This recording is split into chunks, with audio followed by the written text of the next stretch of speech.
উচ্ছৃঙ্খল জনতার কর্মকাণ্ড বা মবের কোনো বিচার এখন পর্যন্ত দৃশ্যমান হয়নি বলে মন্তব্য করেছেন বিভিন্ন দলের রাজনীতিবিদরা। আর আন্তর্জাতিক অপরাধ ট্রাইব্যুনালের চিফ প্রসিকিউটর মনে করেন, মবের কথা বলে জুলাই বিপ্লবকে আড়ালের চেষ্টা হচ্ছে। এদিকে আইন উপদেষ্টা জানান, বিচার বিভাগে যেসব সংস্কার করা হয়েছে তা ধরে রাখলে জনগণ সুফল পাবে। আরো জানাচ্ছেন মোহাম্মদ খান অপু।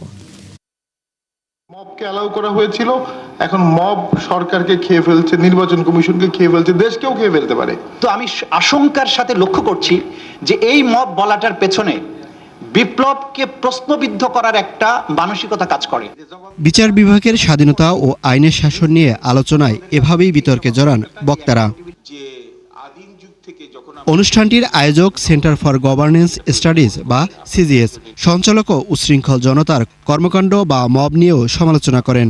প্রথম আলো, ডেইলি স্টার, তো আবার এখন যখন তারপরে দেখলাম ওনারা আর মব নিয়ে কথা বলছেন না, তো এখন আবার যখন মবের পক্ষে কথা বলতে শুরু করেছেন, আমরা আশঙ্কা করতে পারি যে অচিরেই হয়তো আমাদের ওই রকম আরো কিছু ঘটনা বা দুর্ঘটনা দেখতে হতে পারে বাংলাদেশে। বৈঠকে প্রায় সবাই আক্ষেপ জানান মব সন্ত্রাস এবং এর বিচার না হওয়ায়। ঢাকা বিশ্ববিদ্যালয়ে প্রথম যেদিন একজন অর্ধ পাগলকে সারা রাত খাইয়ে আবার পিটিয়ে যখন মেরে ফেললো, আমরা কি সেই বিচারটা হতে দেখেছি? আইনের শাসন চান, আবার মবকে উস্কান, তার মানে কি এটা? নো, এটা বাংলাদেশে চলবে না। এটা যদি চালাইতে চান, আইনের শাসন চলতে পারে না। জবাবে চিফ প্রসিকিউটর তাজুল ইসলাম মনে করেন, মবের কথা বলে জুলাই বিপ্লবকে প্রশ্নবিদ্ধ করা হচ্ছে। মব গণপিটুনিতে রাস্তায় ছিনতাইকারী মারা যায় বা ইত্যাদিতে হয়, যেগুলো আগে গণপিটুনি বলা হতো, এখন মব বলা হচ্ছে। কিন্তু আমি আশঙ্কার সাথে লক্ষ্য করছি যে এই মব বলাটার পেছনে বিপ্লবকে প্রশ্নবিদ্ধ করার একটা মানসিকতা কাজ করে। গণভবনের পতনের যে আন্দোলন, তার সাথে রাস্তায় ছিনতাইকারী অথবা কোনো ধর্মীয় সংখ্যালঘুকে পিটিয়ে বিশেষ কোনো গোষ্ঠীর মানুষ যদি হত্যা করে, দুটোকে একসাথে বিচার করা যাবে না।